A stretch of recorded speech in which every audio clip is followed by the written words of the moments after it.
The Sennheiser Momentum True Wireless 2 have been widely acknowledged to be the best sounding wireless earbuds out there. And while they have all the bells and whistles, they're also really expensive. So is Sennheiser's new release, the minimalistic CX 400BT, too minimalistic? Let's have a real conversation. Goedendag, we're DHRME. Delivering auditive reviews made easy. The CX400BT comes in an unassuming plastic case, none of that super textile premium goodness from the Momentum 2s. The case itself is also considerably smaller, which leads to better pocketability. The USB Type-C and pairing process is very similar to what we've already seen with the Momentum 2s. The buds themselves are smaller in size, and I found that they fit quite well in my ear. In fact, so well that I once even went to sleep listening to a podcast with them still in my ear. Out of the box, they come with 4 different tip sizes, and this I think is really smart from Sennheiser, because the right tip size and the right fit in your ear can make the difference between great and good sounding earphones. And many competitors only supply 3 tips in the box. Yeah. So that's a big differentiating factor as well. They come in 2 minimalistic colors, black and white. And in the ear, they're very nondescript, much like the Momentum 2s, with their slightly boxier shape distinguishing them from their pricier cousin. To see the actual prices, check out the links in the description down below. And feel free to use them for any kind of shopping, because it'll help out the channel a little bit at no extra cost to you. At the time of making this video, however, these buds do cost less than the Momentum 2s. A difference of about $100, 90 euros, or 8,000 rupees is nothing to scoff at. So where did Sennheiser cut corners? In the bells and whistles, it turns out. So bell number 1, no noise cancelling on these buds, and while that is fine, at this price point it's kinda hard to justify, because even the AirPods these days are going about the same price, and the Jabra Elite Active 75Ts. Bell number 2, the build quality uses cheaper materials and feels less premium. Bell number 3, the smaller case, as we said, is great for pocketability, but on the downside, you do lose 8 hours of battery life in the case. At the end of the day, what matters for us is the battery life on the buds itself, and that remains at 7 hours, so you're good there. Bell number 4, no official IP rating. The Momentums had a splash resistance rating of IPX4. The main reason to buy this is if you're a Sen head. Is that even a word? Look, Sennheiser sent us these buds, but that's not the reason we're saying this. Sennheiser is a big name in audio, with so many audiophile headphones and in-ears over their 75-year history that it's hard to deny that they know audio, and that does translate well into their wireless range. Something about the sound signature of these buds is just pleasing to the ear. Yeah, if I had to define them in one word, the word would be natural. They support aptX, AAC and SBC, so all your basics are covered here. And LDAC is not supported, but that isn't even available on Sony's WF-1000 XM3, so I wouldn't bother about that. These buds do fantastic with vocals, and instruments are represented really naturally, as if you're standing in the room with the band that's playing the music. The bass can go pretty deep. There is some difference between these and the Momentum 2s. In the higher end, however, these tend to get a little bit more sibilant, but that is something you can EQ out. And speaking of EQ, you have a cool way to adjust the sound in the app. I really like this, Kevin. You just use one dot and you move it around. So what it does is it raises or lowers that frequency, but also adjusts the frequencies around it to give you kind of a rounded sound. It's very easy to achieve a V-shaped sound signature with that.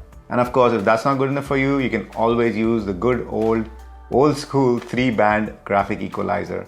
And the best part, the EQ settings that you make using the app are stored on the buds. So if you switch device from your phone to your laptop, for example, you're still retaining the EQ settings. It's a good move, Sennheiser. But when you're talking on multiple devices, these can be paired to multiple devices, but can only be simultaneously connected to one. So if you want to switch from device 1 to device 2, you're going to have to connect from device 2 to these earbuds to use them. As a fuck mom, you know that microphone quality is a make or break deal.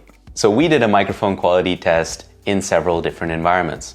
Have a listen for yourself. But if you want to hear our opinion, skip forward to this timestamp. Pop, pop, popsicle, ice, ice, icicle, testing, 1, 2, 3. Popsicle, icicle, testing, 1, 2, 3. Popsicle, icicle, testing, 1, 2, 3. Popsicle, icicle, testing, 1, 2, 3. Popsicle, icicle, testing, 1, 2, 3. Popsicle, icicle, testing, 1, 2, 3.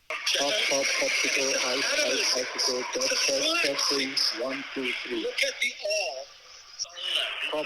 Popsicle, icicle, testing, 1, 2, 3. Popsicle, icicle, testing, 1, 2, 3. Popsicle, icicle, testing, 1, 2, 3. The CX400BT performs well for phone calls in the different environments we tested them in. In quiet conditions, the volume was loud and the voice was clear, an easy recommendation. Yeah, in windy conditions, just one thing to remember is that the microphone is on the right earbud. So if the wind is blowing on that earbud, you're pretty much dead and gone. But if you manage to avoid the wind hitting that earbud, I think they're reasonably clear. And in noisy environments, we simulated this with YouTube videos playing in the TV in the background. And what we noticed is very interesting.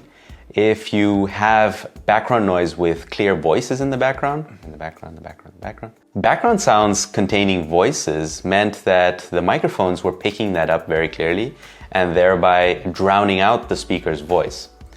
But in normal background conditions like noisy cafe environments, it performed very well and kept the clarity and volume of the voice on point. And you can use the touch controls to answer and or reject phone calls only.